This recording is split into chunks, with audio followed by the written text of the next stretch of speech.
เหมือนขนาดไหนแล้วเอาตีบได้เนี่ยขนมเส้นน้ำใสเมียงแปะจะนี่หูซึกว่าตั้งแต่ลูกเกาหลีมานี่เนี่ยไปประมาณเตี่ยเดียวแต่นะแต่รอบนั้นเขาเนี่ยขนมเส้นน้ำใสกินกับเนี่ยน้ำพริกน้ำย่อยเนาะแต่รอบนี้มีหลายคนหลายตานขอมาว่าเนี่ยข้าวส้มเนาะข้าวส้มเมียงแปะพอกำลังได้กับคำนองบ่มีปัญหาวันนี้ผมจัดให้เลยไปขนมเส้นน้ำใสกับข้าวส้มเมียงแปะมาแต่ก่อนเลยนะเขาจะไปตั้งน้ำตั้งหม้อขังเห็นกันก่อนแล้วก็จะใส่เกี๊ยหาผักป้อมนี่รากผักชีครับเนาะแล้วก็มันก็เอาดูลงไปต้มบอกว่าจะเป็นดูเล่งซี่โค้งดูคอได้หมดลงไปต้มละไว้หั่นแล้วก็ระวังเดี๋ยวเขาล้อดูล้ออย่างที่เขาต้มนะเขาจะไปกกไปซอยไปหั่นเลียดขนาดนี้จะเป็นเลียดไก่ก้อนนะแต่ถ้าว่าคนได้ว่าเลียดไก่ก้อนนี่มันข้าวมันหยังมันก็จะเป็นเลียดหมูก็ได้ก็ว่าจะเป็นเลียดเป็ดก็ได้เดี๋ยวนี้เพิ่นมีขายเปลือกเนาะเลียดเป็ดก้อนนะมากันว่าซอยเลียดไก่เสร็จเรียบร้อยก็นี่ก็ไปใจพอหม้อที่เขาต้มดูต้มหยังนะกันว่ามันมีปวกมีฟองกับตักขวางจ้อนขวางอย่างแล้วก็ฮับฝาตุนต่อแล้วหั่นถ้าสนใจมันระวังนั่นเขาจะไปตั้งกระทะสักรอบเอาหอมเตี้ยมนะหอมเตี้ยมลงไปเจียวไปคั่วกับนี่เนื้อหมูสับหมูบดเนี่ยเขาก็จะก่อยคั่วไปเลยนะบ่ถ้าฟังมันเนื้อขั้นตอนนี้นะกำนั่นกันหมูสับหมูบดนะมันเริ่มสุกได้ตีขึ้นมาประมาณ1แล้วมันก็เขาจะใส่น้ำ5ครับหน่อยก็ว่าน้ำปลาร้านะกระเมียนเดิมวันนี้ผมจะใจน้ำปลา5ต้มซุปของแซ่บไม่กระเปิ้นผลิตจากปลาคุณภาพสั้นหนึ่งมีโปรตีนและไอโอดีนรสชาตินี่เจ้มจนกินหอมบ่มีข้าวติดมือแล้วก็บ่มีแตงกินบ่ใส่สารกันเสียพร้อมจัดไปเลยใส่ลงไปสัก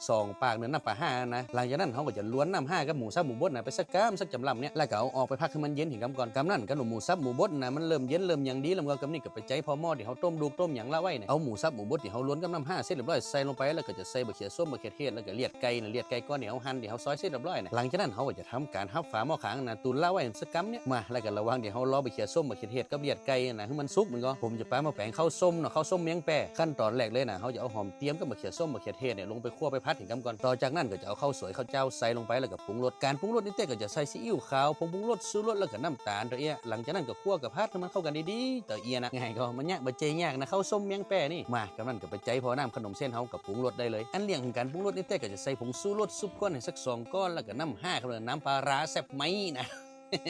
สักปากนี่ฮดลงไปจะนี่ได้เลยว่าเรามันถึงหอมขนาดนั้นเจียมจนขนาดนั้นน้ำ5นี่กับหมอกอีนะการปรุงรสนะมาถ้าปรุงยานักกำนั่นก็ก้นทุกอย่างมันเข้ากันดีๆก็ถือว่าเป็นอันเสร็จเรียบร้อยละเนี่ยขนมเส้นน้ำใสขนมเส้นน้ำหมูเมียงแป้นี่มันต้องจะนี่ครับนะแต่บ่ต้องถามเลี้ยงสูตรนะบ้านนี่ใส่นี่บ้านนี่ไปใส่นี่บ่ต้องขับก้าวขาออกจากบ้านนะมันถึงบ่เมียนกันสักบ้านนะขนาดจังหวัดเดียวกันกำอู้มันยังเหมือนกันมันก็เพราะฉะนั้นแล้วบ่ต้องไปถามหาสูตรกับเขาว่าบ่มีตายตัวเนี่ยได้หมดอย่างเส้นวันนี้นี่ขนมเส้นน้ำใสมันต้องหมูนักกินนักจะนี่มันถึงจะถูกต้องนี่ก่อนที่จะกินจะยังก็เอาน้ำพริกน้ำย่อยย้องหน้าให้น้อยไว้กินกับเนาะมาดึงเปิงเป็นจู้มันกำแล้วเนาะขนมเส้นน้ำใสกับอย่างน้ำพริกน้ำย่อยนี่นะแล้วก็อันข้าวส้มนี่ก็ไปว่ามันครับเลยนี่จู้คนที่2กำแล้วมาว่าแล้วก็ขอมสักจ้อนจุกๆเห็นกับเลยเนี่ยเอาน้ำพริกน้ำย่อยย้องหน้านักจะนี่นะตะบอกเลยมันดึงเข้ากันได้จัดดีมามันต้องจ้อนหลวงๆจะนี่มันถึงจะเหมาะมันถึงจะล้ำแต่ความล้ำความหอมต้องยกขึ้นนี่เลยนี่น้ำปลาร้าแซ่บไหมและก็เปิ่นมีเคียงหมายออยและเคียงหมาย5 ล้านปีน้องอิสลามทานได้ครับเนาะ